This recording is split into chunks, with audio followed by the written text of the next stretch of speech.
Haleluya. Yesu ashimwe cyane bwoko bw'Imana, hanga ry'Imana. Na wewe uriko uranyumviriza watoranijwe mu gihe nk'iki ngo ube muri bamwe bariko batwara itara ry'Imana mu isi uno munsi yuzuyemwo umwiza. Ndizera neza yuko wizera ubushobozi, ukizera ububasha bw'uwo Yesu twama twamamaza ibihe byose. Rero ndagutumira kugira ngo iyi Pasika tugomba guhimbaza uno mwaka wa 2024 ikubere Pasika itameze nk'izindi. Murazi Pasika niwo munsi mukuru abakristo bahimbaza ushaje cyangwa ukuze cyane, kuko kuva kera nihanga ry'Imana y'Isirayeli Imana yari yahisemwo Pasika barahimbaje kenshi cyane. Rero ndabwira yuko ari umunsi mukuru udasanzwe twebwe abo muri muzerano rishasha, kuko twibuka umunsi Imana idukura mu buretwa bwa Satani.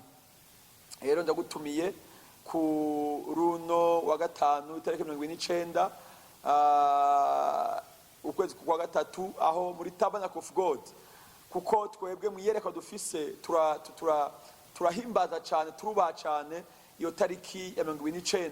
Rero turagutumiye muri iryo joro ridasanzwe, ijoro tuzohimbaza iyo Pasika, ijoro uzotahura neza insiguro, ijoro uzotahura neza akamaro ka Pasika. Murazi burya uko wizera ikintu niko kigukorera. Rero Pasika mbega utamenye icarico ibwina mu buryo buri profound, tuzotahura neza imbaraga zabo. Rero turagutumiye kaze, tuzotangura isaha 2 z'umugoroba gushika isaha 12 z'ubuca.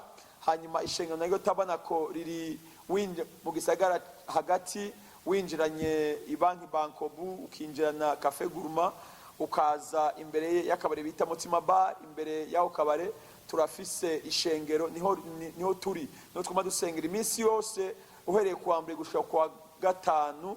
N'uwo munsi tuzohera ku gatanu guhera saa 2 z'umugoroba gushika buca. Rero turakwakiriye uze witeguye kwakira igitangaza cya Pasika, aho abagwayi bakira, aho ibimuga bitambuka, aho abanyamibembe bezwa. Turakwakiriye mu izina rya Yesu Kristo, amen.